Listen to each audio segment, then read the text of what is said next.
Ouvrons l'évangile de Jean, chapitre 2. Nous avons le récit du premier miracle de Jésus, l'eau changée en vin aux noces de Cana en Galilée.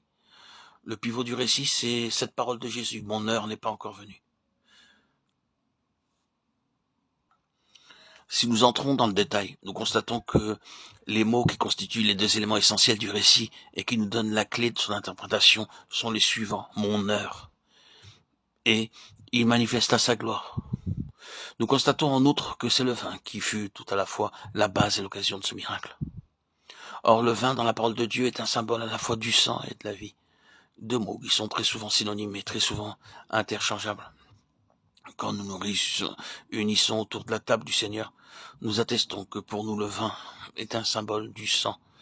D'autre part, il est notoire que c'est le sang qui renferme la vie et qui en est en quelque sorte le véhicule. C'est ce symbolisme ou ce symbole qui sert de base au signe accompli par Jésus à Cana. C'est le vin, symbole du sang, véhicule de la vie qui est l'occasion du miracle. Il manifesta sa gloire. Nous est-il dit à propos de cet acte particulier.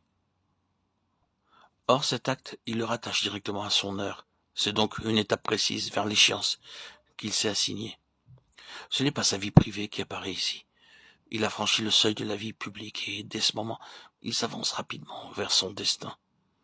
Tout le monde s'attache à ses pas, les uns pour obtenir certains avantages qu'on ne s'est capable d'accorder, les autres pour lui tendre des pièges et travailler à sa perte. De toute façon, à partir de ce moment, il paraît au grand jour et entre, si l'on peut dire, dans le domaine public.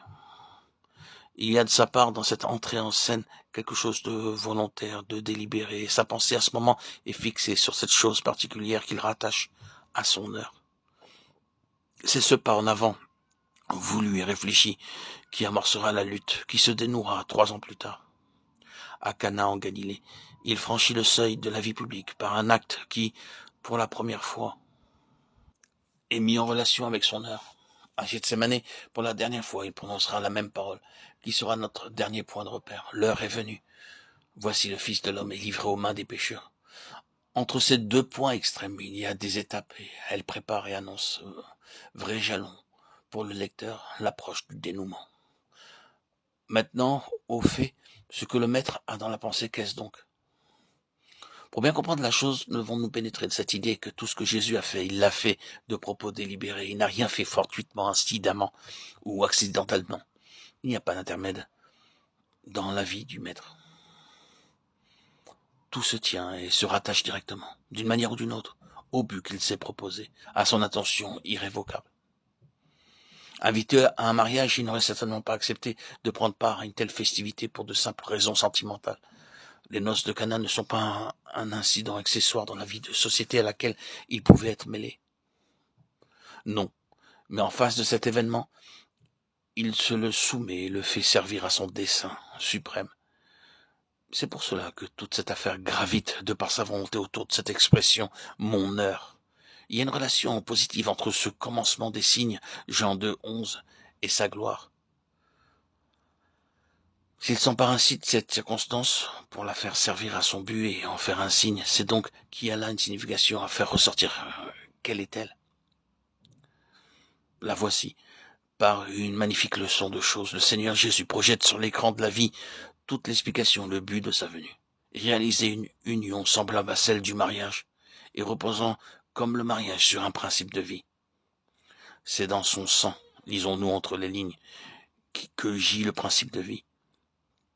L'objectif lointain apparaît ainsi à l'horizon, l'heure où il doit être glorifié et celle qui le mettra en possession de ce qu'il est venu chercher, de cette phalange dont la position à son égard peut être assimilée à celle d'une mariée. D'emblée, on se reporte à cette révélation ultérieure qui fera dire à Paul « Marie, aimez vos femmes comme Christ a aimé l'Église et s'est donné lui-même pour elle ». La voilà la conclusion lointaine du miracle de Cana. C'est avec cela qu'il faut mettre en relation à la fois son heure et sa gloire. Pour énoncer la chose plus simplement, nous dirons « Voilà de quoi le Fils de l'homme a besoin pour manifester sa gloire. D'une Église qui soit unie à lui, de même façon sur la base de cette vie sans pareil pour laquelle il s'est donné. » Ce mariage de Cana, qui n'eût été par ailleurs qu'une manifestation quelconque de la vie de société en Galilée, Jésus s'en saisit, lui donne un sens et en fait l'occasion et le signe précurseur d'un plan déjà tout arrêté. C'est bien là le commencement des signes. C'est le vrai sens de Jean 2,11, le miracle par excellence, mort et résurrection, grâce auquel il obtiendra son Église. Projette ici son ombre ou sa lumière du fond de l'avenir. Il se laisse deviner, pressentir une union fondée sur une vie qui se livre tout entière. Mon heure, semble-t-il dire, c'est celle-là. C'est de propos délibérés qu'il fait ce pas en avant vers la réalisation de son objectif. Retenons, avant d'aller plus loin, cette pensée centrale. Nous en aurons besoin. La vie dont il est question ici est destinée à appartenir en commun à tous les membres d'un corps, en raison de la relation personnelle qui les unit à Christ.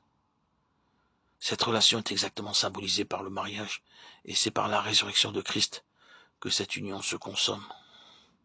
Dieu nous a fait renaître par la résurrection de Jésus-Christ, 1 Pierre 1,3. C'est donc bien d'une vie qu'il s'agit, d'une vie triomphante, grâce à laquelle l'Église surgit à même le tombeau et devient une démonstration de la victoire de Christ sur la mort.